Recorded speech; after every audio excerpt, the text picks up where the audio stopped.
Hey, what's up guys? Tony here, and you're watching some more iRacing. This is part 2 of my week 2 race at Watkins Glen in the IMSA series. This is with the Ford GT. So as I said in yesterday's video, I had a couple boring races. This was not one of them. This was actually the first race of the week. It was a pretty damn good race. I felt like I had a good set. I felt like even though the track was hot and the car was understeering, I just kind of felt dialed in. A lot of it had to do with the fact that I had just basically had practiced a ton in the Ford GT and then got into the first race.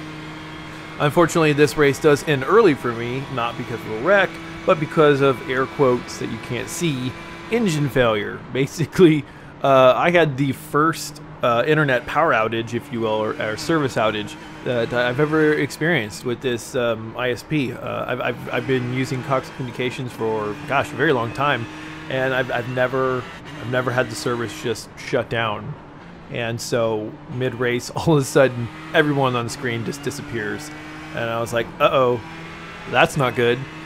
And then I got about halfway through the lap, and then all of a sudden, you know, if you've ever fallen through due to unacceptable levels, and you know what it looks like. And I was like, oh, weird.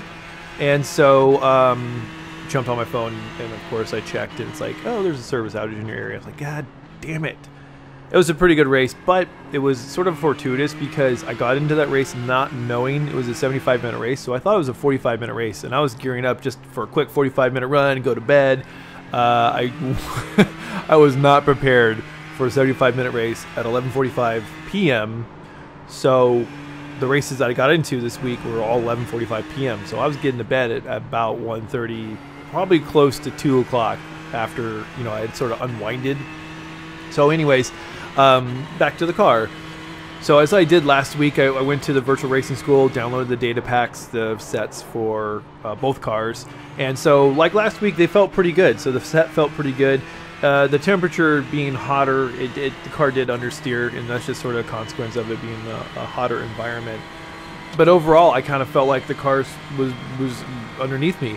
And then, of course, we had the midweek update for the Ford GT, and then so everything had to get changed. The car had to be brought up a few inches. I think it was like at least an inch or so. And then after that update, the set didn't seem to work as well for me. So I actually went through, I dropped some wing, I added some camber, negative camber that is, and then it seemed to work better for me. But I didn't record that race because that race, much like the Ferrari race that I posted yesterday, was boring.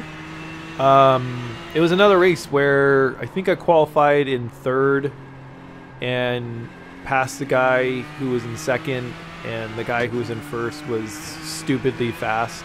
It was so much so that I just was kind of like, do you ever get bored of racing, you know, people that are way slower than you? I mean, it was disgusting, like the size lead that he had. Now, I mean, what I will say is at the end of the race, it got a little exciting because pit strategy came in, and so I pit about a lap earlier than I had intended to, and so about with 3 or 4 laps to go, I was in third or fourth place or something like that, and I'm watching the relative, and I'm like, oh my God, I think I might have lost my podium with my pit strategy, and then it always seems to work out. So I finished with a second place finish, which was like, yay, 2 in a row. So anyways, yeah, boring race. This one's not so bad.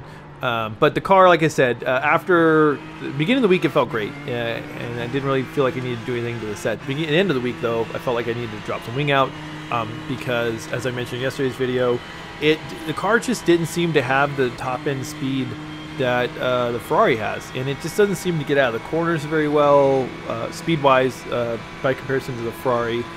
It did not like the bus stop curbing. I had to learn to take that a specific way, and usually, like, I would get through the bus stop in the Ferrari, I think it was like 102 to 104 miles an hour, and then in the Ford GT, I was doing like 98 to 99. Occasionally, I would be able to get through there at like 102, 103, but I had to hit it perfect like every time.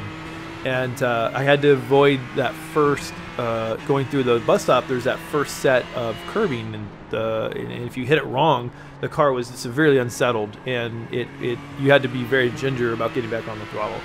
I did feel like it took the carousel really well by comparison to the Ferrari. After the midweek update, going through the post carousel, whatever corner that is, the uphill right-hander, 180-degree corner. It used to step out when you got on the throttle, and you had to be really ginger with the throttle.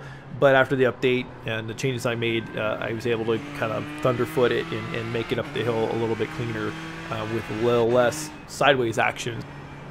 I guess at the end of the day, what I'm saying is that maybe if I would have spent a little bit more time with the set and a little bit more time with the car, then maybe I would have been faster in the car. It's hard to say. You know, I did race it twice.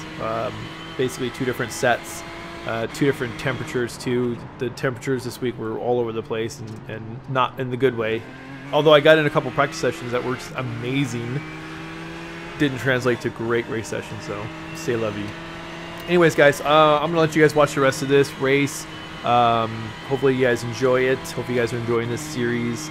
If you guys are racing the Ford GT, how do you like it? Are there any sets that you guys are finding to be particularly helpful? I had a sort of a conversation in a stream yesterday.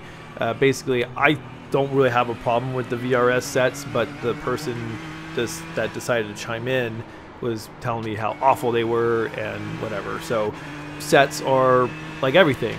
It's totally dependent upon your driving style, and so there probably is always going to be more you can pull from it based upon your own personal preferences. But as a out-of-the-box set, they tend to be really good for me and my driving style. You know, I'm not an alien. I'm not looking for the maximum pace. I'm looking for stability, and I'll dial it in a little bit more to my liking if I feel it needs it. But more often than not, you know, I'm just trying to get quicker and more consistent and not worried about competing for top spot. But whatever, you know, it is what it is. If you guys have an opinion on the VRS sets, let me know in the comment section below. So as always, guys, thanks for watching, thanks for subscribing, and I shall talk to you guys later.